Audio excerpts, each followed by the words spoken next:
The finals has me absolutely hooked. If you've played 2, then you'll know it's a dangerously fun, explosive, high-tempo first-person shooter which somehow manages to feel like a breath of fresh air in a saturated market. It's not incomparable to some other games, with destruction reminiscent of the Battlefield series, who we have the original DICE developers to thank for, movement and gunplay that has been likened to Apex Legends, and even some subtle nods towards one of my all-time favourite FPS's, Team Fortress 2. But the finals also brings plenty of unique and exceptionally well-designed concepts to the FPS genre, then blends all these ideas into one bubbling pot of adrenaline-pumping, coin-fueled glory. Like any recipe for success, it's one which far surpasses the sum of its parts.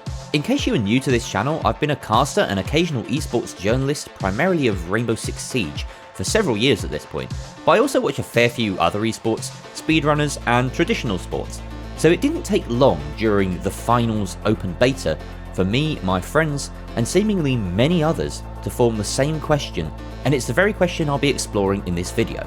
What would the finals be like as an esport? And further to that, is the finals esport ready?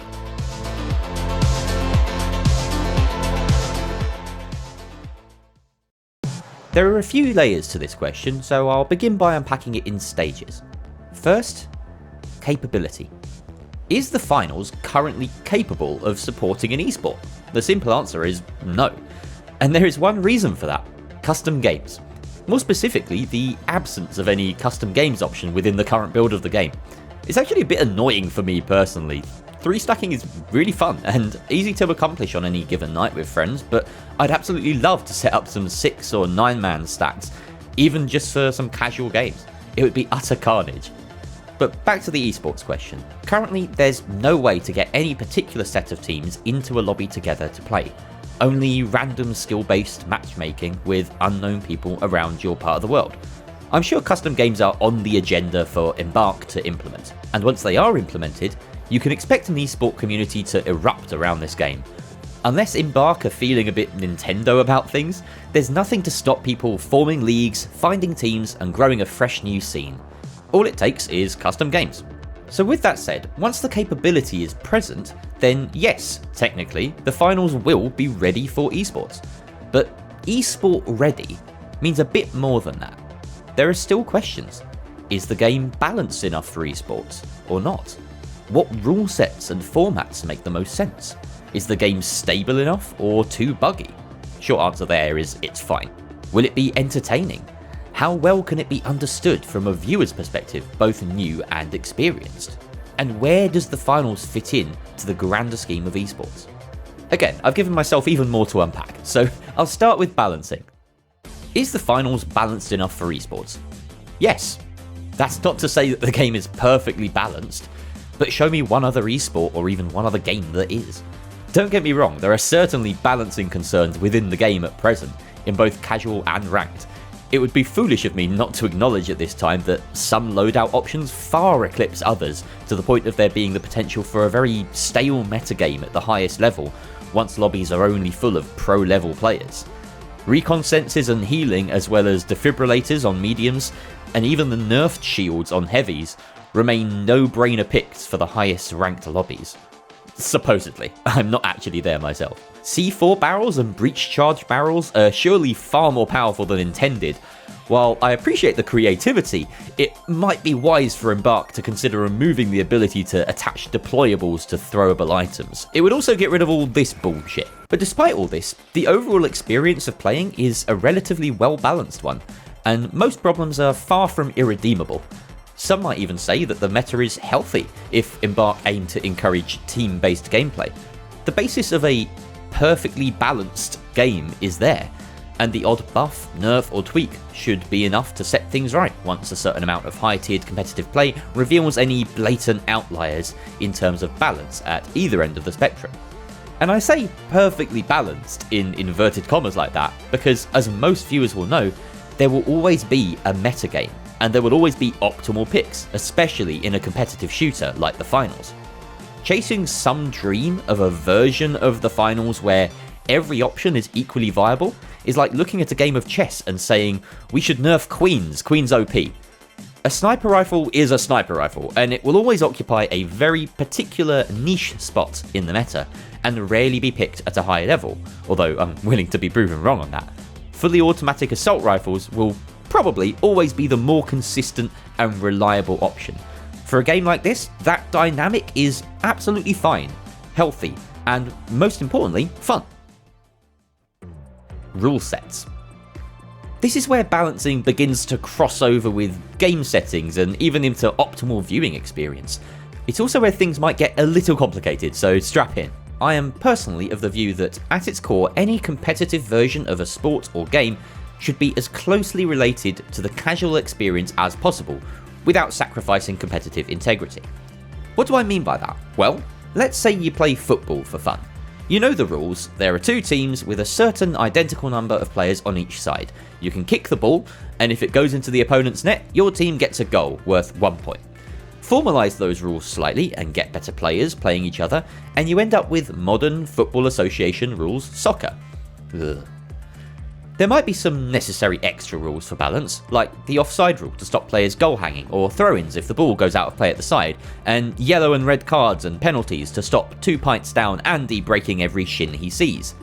90 minutes seems like a good middle ground for length of match, short enough to keep it exciting but long enough to test players' physical endurance and longer term strategy. All these rules get added or shored up over time, but at its core, it's still football. The same game you play in a park with your mates. Andy is just a slightly tipsy Lionel Messi. The finals has a bunch of similarly interconnected and particularly chosen rules, which even vary between the current game modes. If you've played enough, you'll probably have internalised the basics, as well as some of the subtler rules, like tournament games going into overtime should a vault be deposited. But there are also a few rules that most people haven't considered, and some hidden rules baked into the game that are yet to be elucidated. And each of these could have competitive ramifications. For instance, all current game modes have 3-player teams with elongated respawn timers should each member of the team die or wipe. But your team respawns are dictated by the state of play, how far you can be placed away from an objective or other teams or players, how far along is the objective progress, what lines of sight are available to you upon spawning. Players have noticed that enemy teams will spawn much further away from a moving vault than from a deposited one in a cash out, so often it pays to delay your deposit in order to stagger an enemy spawn and potentially lower the total number of engagements you have to take defending a cash out, thereby increasing your odds of success. All of this is somewhat unconfirmed considering we have no consistent testing ground, but it's safe to assume. All of this means that there is certainly a great deal of spawn manipulation by surviving squads that is achievable in the game, some of which may also be as yet undiscovered. How impactful or abusable could that be if mastered? Should it remain in a competitive mode? Should Esports the finals have an altered respawn mechanic? Should teams be given the option to spawn in one of a selection of locations? And if that were the case, what would be wrong with handing that improved mechanic down to the casual masses?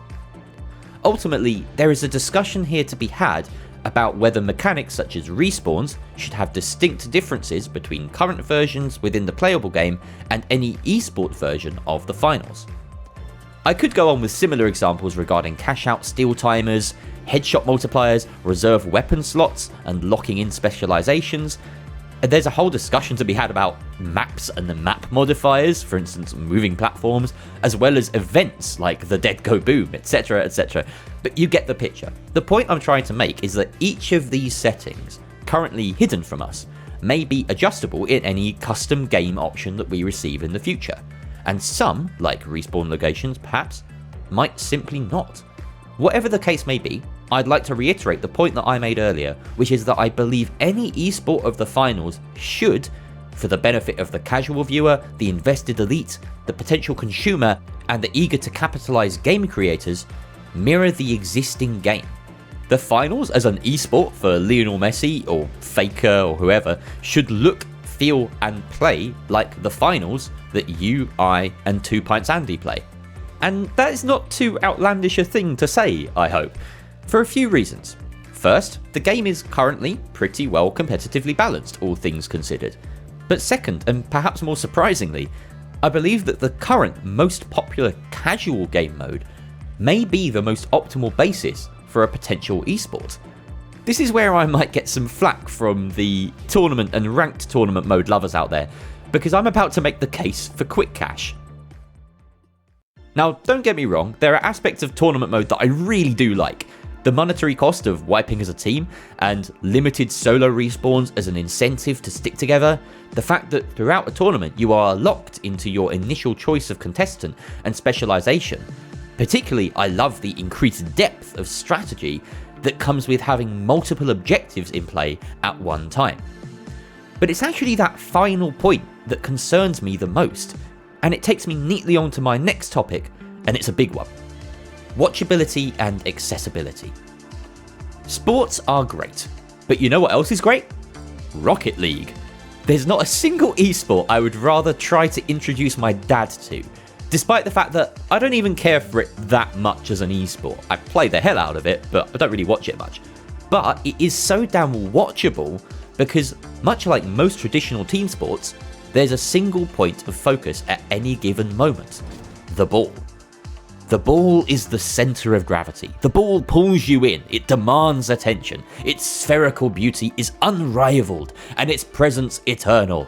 Since the dawn of man, we have understood one basic principle: you watch the ball.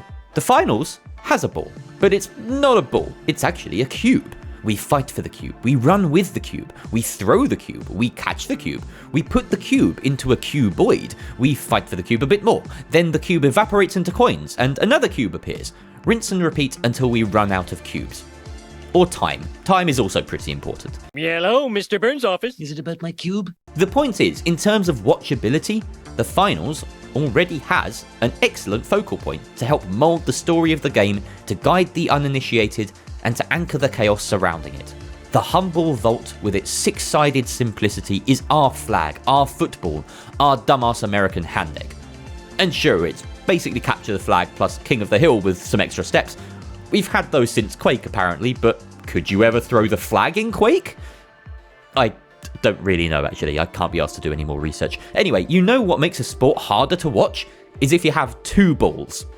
No, I'm not talking about whatever's in your pants. Quick Cash has one vault. Every team converges on the same point and fights over it, except if they're TDMing on the other side of the map where the vault was before your team took it to the cash out like 2 minutes ago. What are they doing over there anyway, having a dinner party? Oh, there's two of them! There's three of them! There is a very observable focal point in Quick Cash, which in theory would work well with one or a handful of observers moving between overhead and first-person views. In contrast to Quick Cash, the majority of both tournament modes have multiple objectives in play. Two vaults spawn in at the start, and most of the time, two cash outs are running and being attacked and defended on opposite sides of the map simultaneously. From a neutral viewing perspective, this is like trying to watch two games of basketball at once. It's very likely that a lot of the action will end up being missed by the observers, the casters, and the viewers. Heck, the final round of a tournament is just Quick Cash anyway.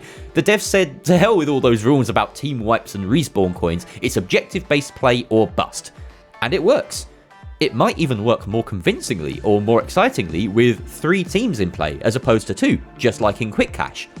My hunch is that they didn't want it to work this way in tournaments, because you'd need the bracket to do this sort of thing instead, which not only reduces the win rate and therefore the satisfaction of any given player queuing up for tournaments, but also involves coordinating far more sets of games to run simultaneously during the first round, which would result in longer queue times with matchmaking a factor, and nobody really wants that in a newly released game. None of these factors really matter very much as far as esports is concerned.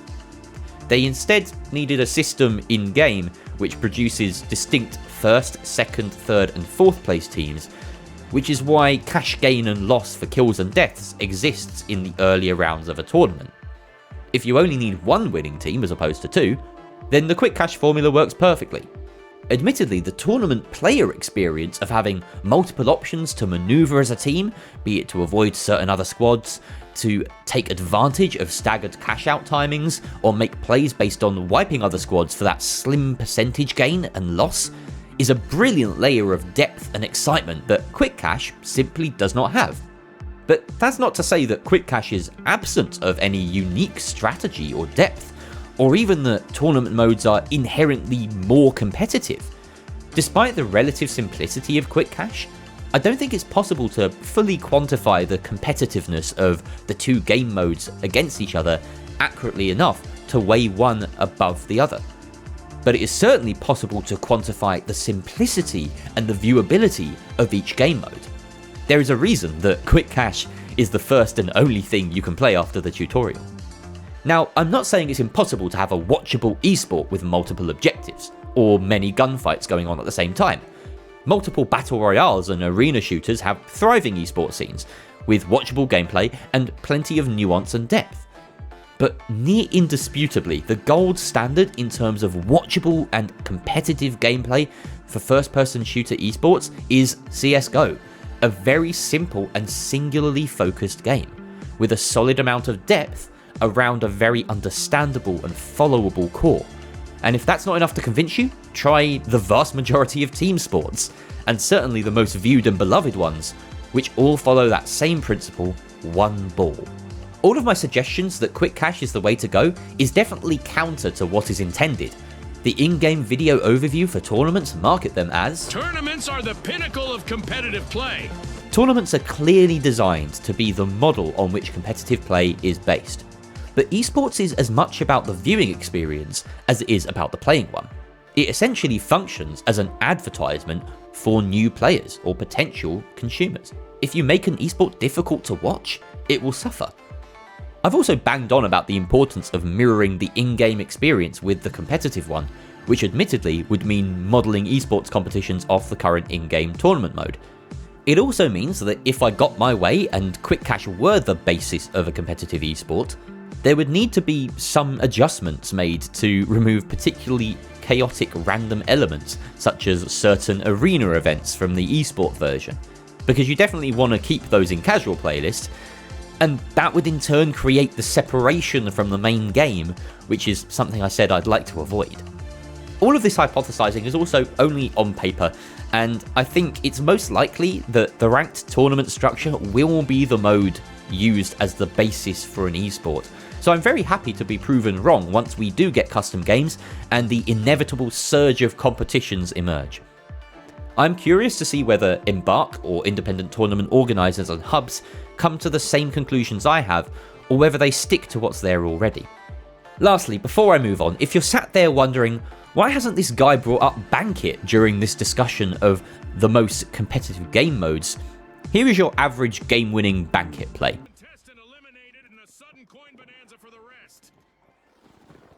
As eliminations turn explosive, our contestants will need to stay sharp to avoid a fiery farewell.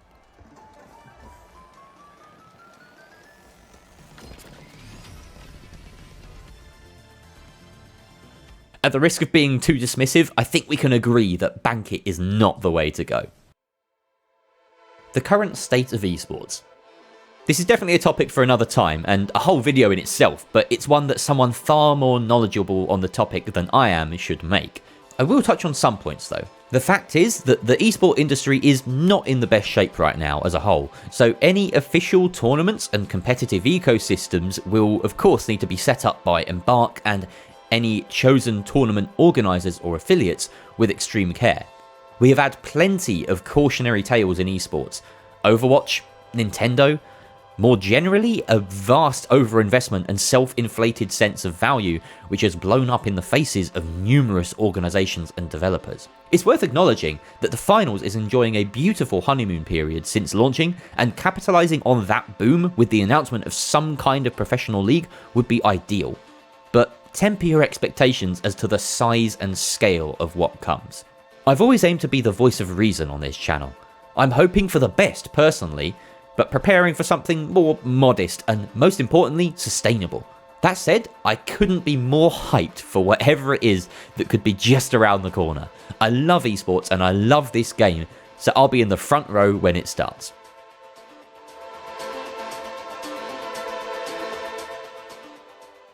To conclude, the finals becoming one of the next big esports seems like a natural fit for a game that wears its esports aesthetic on its sleeve. It will take some important decisions being made about what the professional competitive version of the game will look like, and of course require the odd balancing change along the way, as well as the necessary implementation of custom games. Once that happens, we'll be off to the races. Allowing the finals as an esport to naturally emerge versus creating one synthetically, and the timing of any such move, remains a decision for the developers. The ball is firmly in Embark's court.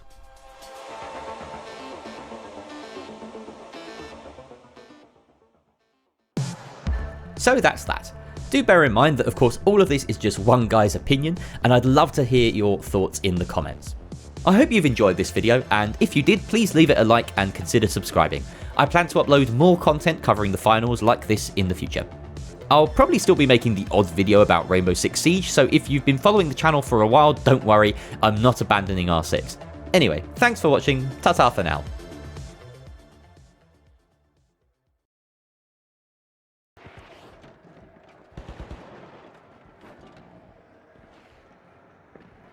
Oh, no way.